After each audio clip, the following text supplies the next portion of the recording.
Iran Israel সংঘাত নিয়ে আলোচনার জন্য আমাদের সঙ্গে স্টুডিওতে সরাসরি যুক্ত হচ্ছেন মালিহা সোহরাওয়ার্দী। যাচ্ছি তার কাছে।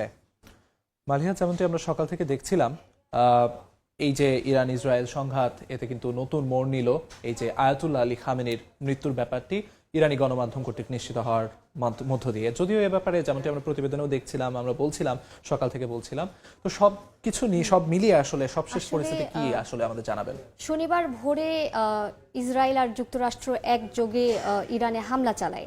সেই সময় ওই একই দিনই কিন্তু খামেনির কার্যালয়ের বাইরে তারা 7টি ক্ষেপণাস্ত্র একে একে নিক্ষেপ করে। আর সেই সময় খামেনি কার্যালয়ে কর্মরত অবস্থায় ছিলেন বলে জানিয়েছে ইরানি গণমাধ্যম ফার্স।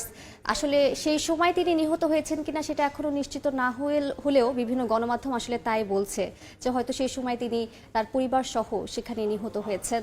আর সেই ঘটনায় এখন ইরান জুড়ে কিন্তু শোকের ছায়া নেমে এসেছে। 40 দিনের রাষ্ট্রীয় শোক ঘোষণা করেছে সরকার, 7 দিনের সাধারণ ছুটি ঘোষণা করেছে। আর আমরা দেখতে পেলাম যে বিভিন্ন গণমাধ্যমে সে খবরটি সংবাদ উপস্থাপকরা পড়তে গিয়ে আসলে কেঁদে ফেলেছেন। যেমন আমরা দেখলাম যে 40 দিনের রাষ্ট্রীয় শোকের বিষয়ে যদি বলি, আয়াতুল্লাহ আলী খামেনি কিন্তু ইরানের সর্বপ্রথম ধর্মীয় সর্বোচ্চ নেতা যিনি শহীদ হলেন। এর আগে এরকম কোনো ঘটনা ইরানে আসলে ঘটেনি, তবে অনেক বড় বড় নেতাই ইরানে এর আগে হত্যাকাণ্ডের শিকার হয়েছে। তো খামেনি হচ্ছে নতুন আরেকটা সংযোজন। এই জায়গায় আপনার কাছে আমি একটু জানতে চাইবো, এই যে আয়াতুল্লাহ আলী খামেনির ওপর যে হামলা, এর পরবর্তীতে আসলে পরবর্তী ধাপগুলো আসলে কি হতে পারে, অর্থাৎ তার স্থলাভিষিক্ত কে হবেন, সেই জায়গাটি ইরান আসলে কোন নেতৃত্ব মেনে নেবে, সেই জায়গাটিতে আসলে কি আসলে এই বিষয়ে একটা 3 সদস্যের কমিটি গঠন করা হবে, যার মধ্যে প্রেসিডেন্ট থাকবে, প্রধান বিচারপতি থাকবে এবং আরেকজন সদস্য থাকবেন। 3 জন মিলে আসলে সিদ্ধান্ত নেবে পরবর্তী শাসন ব্যবস্থায় কে আসবেন। আর একটু যদি বলি, শুধু খামেনি হত্যার আগে কিন্তু বিভিন্ন গণমাধ্যমে আমরা যেটা দেখতে পেলাম যে ইসরায়েলে হামলায় একটি নারী শিক্ষার্থীদের স্কুল কিন্তু ক্ষতিগ্রস্ত হয়েছে, যেখানে প্রায় 70 থেকে 80 জন নারী শিক্ষার্থী নিহত হয়েছেন। এর মধ্যে আরও নিহতর সংখ্যা বাড়বে, কারণ হতাহত অনেক।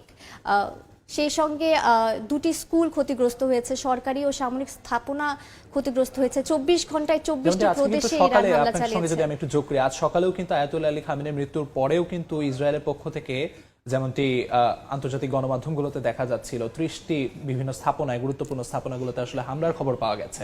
এবং পাল্টা প্রতিক্রিয়া হিসেবে ইরান আসলে কি পদক্ষেপ নিতে যাচ্ছে? ইরানের আইআরজিসি কিন্তু এর মধ্যে ইতিহাসের সবচেয়ে বিধ্বংসীকারী হামলার ঘোষণা দিয়েছে ইরানের মার্কিন সামরিক ঘাঁটিগুলোতে। আলিফ, ইরানের যে নিরাপত্তার মূল শক্তি আইআরজিসি, সেটাও কিন্তু এই খামেনির হাত ধরেই গড়ে ওঠে। খামেনি আসলে ইরানের যে রাজনীতি বলেন, নিরাপত্তা ব্যবস্থা বলেন, সবকিছুর উপরে খামেনির একটা জোর প্রভাব ছিল বলতে পারি আমরা। আসলে ইরানের যে জাতীয়তাবাদ, সেই জাতীয়তাবাদের এক মহিরুহ ছিলেন আসলে খামেনি। এবং এই যে তার মৃত্যু, এর মৃত্যুতে আসলে যে পাল্টা প্রতিক্রিয়া ইরানের পক্ষ থেকে, সেই পাল্টা প্রতিক্রিয়া সম্পর্কে অনেক হুঁশিয়ারি, হুমকি আমরা শুনতে পাচ্ছি। তো সে ব্যাপারে কি তথ্য আপনার কাছে আছে? আমরা শুরু থেকেই, যখন থেকে ইরান যুক্তরাষ্ট্রের মধ্যে পারমাণবিক কর্মসূচি নিয়ে নানা আলোচনা চলে আসছিল, তখন থেকেই আমরা কিন্তু ইরানের পক্ষ থেকে নানা ধরনের হুঁশিয়ারি শুনেছি যে সর্বোচ্চ নেতার উপর কোনো ধরনের আঘাত আসলে তারা কিন্তু ছেড়ে কথা বলবে না।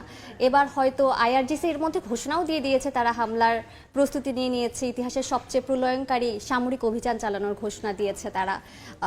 হয়তো আমরা এর মধ্যে হামলার ঘটনা দেখতে পারবো। এর মধ্যে হয়েছে, যেমন দুবাই ও বাহরাইনে ক্ষতি হয়েছে, দুবাইয়ের একটি বিমানবন্দর ক্ষতিগ্রস্ত হয়েছে, যেখানে 4 জন আহত হয়েছে।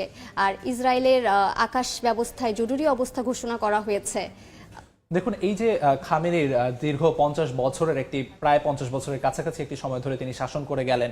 এই শাসনে এই শেষ সময় এসে ডিসেম্বরের কাছাকাছি সময় আমরা তার বিরুদ্ধে বিক্ষোভ দেখতে পেলাম। বা সবকিছু মিলিয়ে আসলে খামেনি আসলে কতখানি ভূমিকা রেখেছেন ইরানি জাতীয়তাবাদে, কিংবা এই যে প্রতিটি আক্রমণের পরেই যে তাদের নিজেদের মধ্যে বিক্ষোভটিকে দূরে সরিয়ে রেখে তারা যে এক হয়ে সংগ্রাম করেছে, সেই ব্যাপারে খামেনির যে ভূমিকা, সেই ব্যাপারে আপনি আমাদের জানালেন, সেজন্য আপনাকে অসংখ্য ধন্যবাদ। এবং আমরা দর্শকদের জানানোর চেষ্টা করব প্রতি মুহূর্তে সবশেষ কি খবরাখবর আমাদের সঙ্গে থাকে। এবং আপনার মূল্যবান সময় দিয়ে আমাদের সঙ্গে যুক্ত হওয়ার জন্য আপনাকে আবারও ধন্যবাদ দিয়ে শেষ করছি। ধন্যবাদ আলিফ।